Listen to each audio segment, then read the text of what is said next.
همونطوری که میبینید اومدیم بیرون و قراره که چالش بستنی خوردن رو تمام کنیم، بریم تو و استقلال قهرمان آسیا کنیم.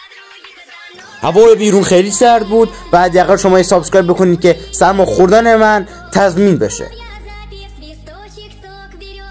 با دایی اومدیم استقلال قهرمان آسیا کنیم.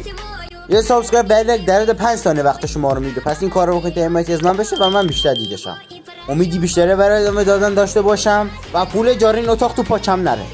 خدای شما بگین که این سوپر گل بود یا نه. و توی رده‌بندی گروهی اول شدیم. توی مرحله 16 با پرسپولیس افتادیم، ولی جالبش اونجا ستاره روی پرسپولیس ندیدم. خدای این گل رو ببینید، دروازه پرسپولیس رو با آتیش کشیدی. وایسا ببینم منو سابسکرایب نکردی؟ پس سابسکرایب کن. پرسپولیس 0 استقلال 6. 4-0 از الاهلی بردیم و بازی بعدی با الهلال بود که اونم 2-0 بردیم. و من همش منتظر این لحظه بودم. تو کامنت ها بگید طرفدار کدوم تیمی.